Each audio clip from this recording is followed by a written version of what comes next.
Hi guys, Assalamu alaikum wa rahmatullahi wa barakatuhu. I hope you all are doing absolutely amazing today. I am doing good, alhamdulillah. Have you ever held back in life because you thought that if you do something, then you'd be severely judged for it? Have you ever thought that you doing something is going to get you under the spotlight? People would judge you for it, people will berate you for it, and which is why you held back from doing the things that you really wanted to, which also sort of made you remove any trust that you could have developed in yourself away. It also removed the trust that you already had in yourself. If that's the case, then this video is for you because I'm going to teach you how to detach to what you think others think of you, to what others do think of you, and to all the limiting beliefs that you had about yourself. Because let us be honest and let us face it, those beliefs are not helping you get anywhere. In fact, they are putting you in a box, they are containing you into a box which is not at all pertaining to or compliant to your extended, unlimited potential. And I think it would be so unfair if you were to downplay yourself despite of having so many capabilities. I will start off by sharing an example of my attachment to a family member. Okay, and I love that family member, but I was severely attached to that family member. I love that family member, but I was very attached to them at a certain point in my life because all my validation, all the love and affection I would get would mostly be from that person, which I have really high regards towards that person for. But there were times that that person and I disagreed, and that person and I did have conflicts, and that I had some really strong disagreements. Not strong disagreements in the sense that it was really heated or something, but in terms of our point of views were very different naturally. And when that person would disapprove of my opinions on my stance on a topic that we'd be discussing, my confidence on having that particular opinion or stance based on my own experiences that I've also developed over the years would kind of deter. And I would kind of feel like since this person has always been more intuitive than myself and they barely can ever be wrong because I derive my validation from them, then I must completely discard my opinions about this particular topic to be right because they would just naturally be right. But I feel like that is so unfair, and I was being so harsh on myself by doing that because it wasn't love for that person or for anybody else for that matter that I have ever disagreed with on anything for that matter that made me hold back in terms of carrying forward that opinion or in terms of just being myself, but it was the attachment that I had to how perfect I thought that the person could be, the attachment that I had to that particular person that made me hold back and that made me feel like I was caged in a way, by their opinions because I thought that anybody that I am tied to emotionally with my heart, I am supposed to have the opinions that they have. I'm supposed to live the life that they live. Supposed to be complying to their opinions towards life, which is not at all the case. Is the highest vibrational emotion. But attachment is so based on fear, desire, and feeling like almost you derive your value and you sort of get permission as to what you have to do based on that person, based on that person's validation towards you, and based on that person's opinions towards you. There were times I used to have people threaten me to leave me in my school life, in my life in general. They would say that if you don't do this, we won't talk. If you don't do that, I won't talk to you. And back in the day, I was like, oh my god, no, no, no, no. You mean a lot to me. Please talk to me. Our friendship means a lot to me. Like, I feel completed. Embarrassing that I feel completed because of your approval, because of you, because of the attention that you give me, because I did not know my value intrinsically. And then when they would withdraw all the attention and the love that they used to otherwise give me, which is so narcissistic of them, I used to literally fall apart. I used to think my life has fallen apart. I used to literally not see any value in myself, and I used to act accordingly. But now it's like no matter who leaves my life, and sometimes it surprises people. Like my level of detachment actually surprises people. One of the biggest people pleasers, and I know what it feels like to literally beg people to stay in your life, to beg people to give you love, bare minimum, or affection, or what is it that you require from them, and how it feels like when they still leave because you're at the mercy at that point of their mood swings, of their um, ability to give you what you want.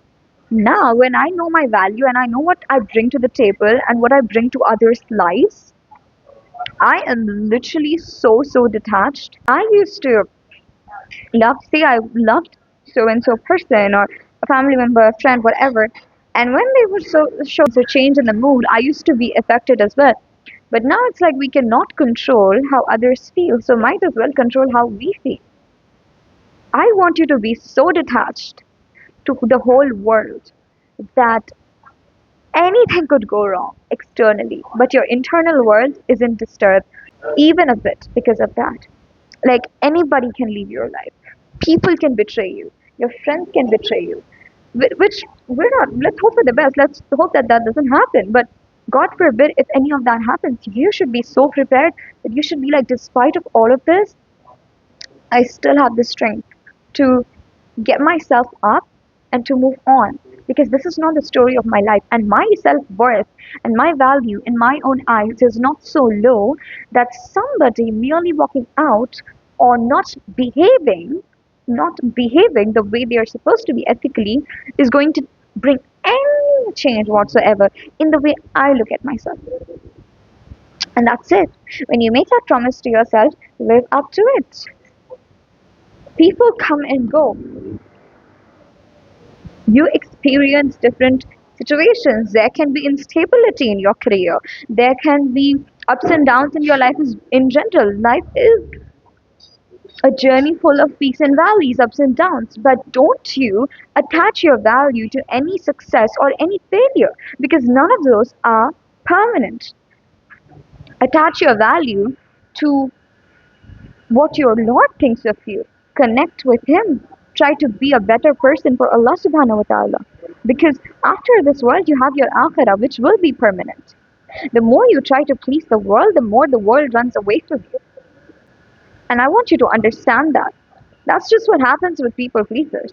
Like you want to succumb yourself and adjust according to the world, whereas people just train their mind to believing, okay, this is also what she can settle for, and this is also what she can settle for, and then this is also what she can settle for, so I might as well give her this. But no, your self respect has to be stronger than your emotions, than your attachment. And I want you to heal your unhealthy attachment style if you have any. There are many videos on YouTube which will help you do exactly that. And for doing all of that, something that really helped me: don't be afraid of solitude. Don't be afraid of spending time with yourself.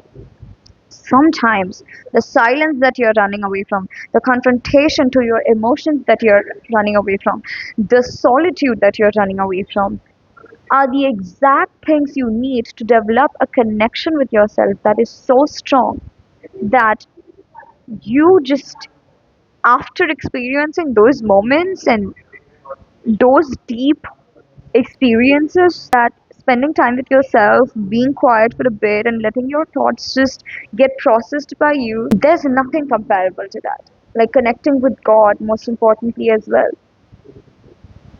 Because we're afraid of that, but probably that's the one thing that will allow us to develop a better connection with ourselves. Maybe, but that's the one thing we're running away from.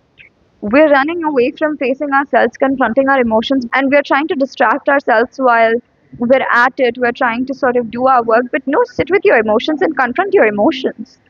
And tell yourself, I feel this way. I feel heartbroken that someone's left my life.